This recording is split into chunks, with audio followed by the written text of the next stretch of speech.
Vijayawada university మంచి భవిష్యత్తు కోసం తెలుగు విద్యార్థులు ఇష్టపడే యూనివర్సిటీ. కాల్ 9059052378 9059052379.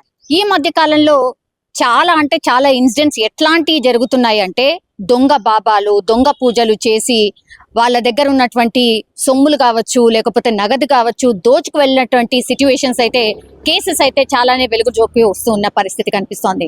హైదరాబాద్ దట్టు కాచిగూడలో జరిగినటువంటి ఇన్సిడెంట్ ఇది.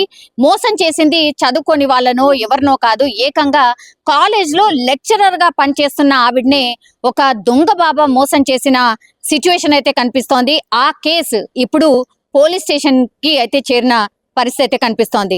మొత్తంగా ఆమె దగ్గర పూర్తిగా గోల్డే కాదు, ఆ తర్వాత నగదు రూపంలో ఆయన కాజేసిన మొత్తం ఎంత అంటే అక్షరాల 20 లక్షలు ముట్ట చెప్పింది. అంటే దీన్ని బట్టి అర్థం చేసుకోవచ్చు దొంగ బాబాల మాటలు వినడానికి చదువుకున్నారా లేకపోతే చదువు లేదా అనేది అసలు సంబంధమే లేదు అనేటువంటిది ఇట్లాంటి ఇన్సిడెంట్స్ విన్నప్పుడు మనకైతే అర్థమవుతున్న సిచ్యువేషన్ అయితే కనిపిస్తోంది. యాక్చువల్లీ మీ ఇంటికి నరఘోష ఉంది, మీకు ఇంకేదో అనర్థం జరగబోతోంది, మీరు ఈ పూజలు చేయించాలి లేకపోతే మీకు అరిష్టమే ఉంటుంది అంటూ భయపడుతూ ఇట్లాంటి బాబాలు రెచ్చిపోతూ ఉంటారు. వీళ్ళు ఎలా తెలుస్తారు ఏంటి అని అంటే ఎవరో ఒకళ్ళు ఇట్లనే ఇప్పుడు ఈ అధ్యాపకురాలు ఎవరైతే ఉన్నారో ఆమెకున్నటువంటి సమస్యలు ఏవైతే ఉన్నాయో వాళ్ళ ఫ్రెండ్ కి చెప్పుకోవడం, ఆ ఫ్రెండ్ ఏమో ఉచిత సలహా ఇస్తూ ఇట్లా ఒక బాబా ఉన్నాడు, ఈయన మొత్తం అంతా మాయ చేసేస్తాడు, పూజలు చేస్తే పూర్తిగా నీకున్నటువంటి అరిష్టాలన్నీ పోతాయి, నరఘోష అని ఇంకేదో అని రకరకాల మాటలు చెప్పిన తర్వాత ఈ దొంగ బాబాలకు అట్రాక్ట్ అయ్యే చాలా మంది కూడా నిజంగానే ఇట్లా పూజ చేస్తే పోతుందేమో అనేటువంటిది నమ్మకంతోని వాళ్ళు ఎంత అడిగితే అంత, ఎన్ని లక్షలు అంటే అన్ని లక్షలు, ఏ పూజ అంటే ఆ పూజ చేయించుకుంటున్న పరిస్థితి అయితే కనిపిస్తోంది. అది ఇప్పుడు కాచిగూడ పరిధిలో ఏకంగా ఒక లెక్చరర్ ఎవరైతే పిల్లలకు పాఠాలు చెప్పేటటువంటి లెక్చరరే ఈ దొంగ బాబా మాయలో పడి ఆమె ఏకంగా 20 లక్షలు పోగొట్టుకుందంటే అర్థం చేసుకోవచ్చు ఎంత ఘోరంగా నమ్మిస్తున్నారు ఈ బాబాలు. అట్లాగే మోసపోవడానికి ప్రజలు కూడా ఎంత బాగా సిద్ధంగా ఉన్నారో అనేటువంటిది స్పష్టంగా మనకైతే అర్థమవుతోంది. ఇది ఎక్కడ అంటే కాచిగూడకు చెందినటువంటి ఒక మహిళ, ఈమె దిల్సుఖ్ నగర్ లో జూనియర్ కళాశాలలో లెక్చరర్ గా పనిచేస్తుంది.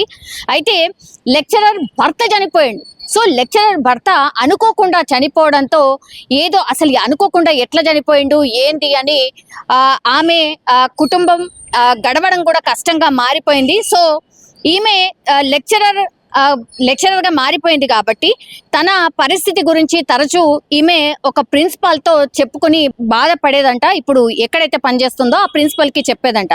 ఆమె ఈ సమస్యలని విన్న తర్వాత సలహా ఇచ్చింది. ఏకంగా జూనియర్ కళాశాలలో ఎక్కడైతే ఈమె పనిచేస్తుందో వాళ్ళ ప్రిన్సిపలే ఇచ్చినటువంటి సలహా ఇది అనమాట. చెప్పినట్టే ఆమె ఎల్బీ నగర్ కు చెందిన ఒక శివ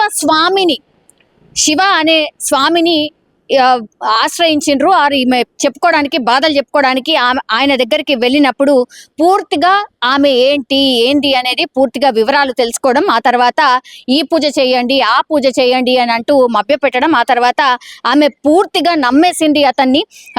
నీకు ఇది ఉంది అది ఉంది, ఇలా అయింది అలా జరిగింది, ఆ రోజు అది చేయకపోయి ఉంటే నీకు ఇలా జరిగేది కాదు, ఇట్లా ఆమె గురించి పూర్తిగా బ్యాక్గ్రౌండ్ లో అందరి ద్వారా తెలుసుకున్న తర్వాత ఈ బాబా ఆమెను నమ్మించడానికి పూర్తిగా ఆమె చుట్టుపక్కల జరిగినటువంటి కొన్ని ఇన్సిడెంట్స్ ని చెప్పడం అయితే జరిగింది. మరి నిజంగానే ఈ ప్రిన్సిపల్ కి ఆమె ఇవన్నీ చెప్పింది కాబట్టి, ప్రిన్సిపల్ ద్వారానే ఇప్పుడు ఈ బాబాకు పరిచయం అయింది కాబట్టి ఈ ప్రిన్సిపలే పూర్తిగా ఈమెకు జరిగినటువంటి అన్నిటినీ చెప్పింది కాబట్టి సేమ్ అవే బాబా ఈమెకు చెప్పిన తర్వాత నమ్మింది, చాలా ఈజీగా నమ్మింది. ఆ తర్వాత ఎంత 1,70,000తోని పూర్తిగా పూజలు చేయాలి అనేటువంటిది ఒకటి, ఆ తర్వాత 20 తులాల బంగారు ఆభరణాలు కూడా మీరు ఇచ్చుకుంటే ఇంకా మంచి పూజ చేద్దాం, ఆ తర్వాత మీకున్నటువంటి నరఘోష కావచ్చు అరిష్టాలు అన్ని పోతాయని నమ్మించి పూర్తిగా ఆ లెక్చరర్ దగ్గర 20 లక్షలు ఆల్మోస్ట్ అంటే వాళ్ళ ఇంటికి సంబంధించిన పేపర్స్ కూడా బాబా ఏదో ఒకటి నమ్మించి భయపెట్టించి ఆమె దగ్గర నుంచి వాళ్ళ ఇంటికి సంబంధించిన పేపర్లు కూడా తీసుకోవడం జరిగింది. ఈ విషయం అంతా ఇప్పుడు ఈ లెక్చరర్ ఎవరైతే ఉన్నారో లెక్చర్ కి సంబంధించి వాళ్ళ అమ్మాయికి ఈ విషయం తెలవడంతో డైరెక్ట్ గా బాబా ఇంటికి వెళ్ళి గొడవ పడ్డం, మీ మీద ఖచ్చితంగా నేను కేసు వేయబోతున్నాను, ఇంత మోసం చేస్తావా అంటూ పూర్తిగా భయపట్టియడంతో ఆ పేపర్స్ అయితే బాబా ఇచ్చేశాడు. కానీ ఇప్పుడు ఈ అమ్మాయి ఎవరైతే ఉన్నారో ఆమె మాత్రం కాచిగూడ పోలీస్ స్టేషన్ కి ఫిర్యాదు చేసింది.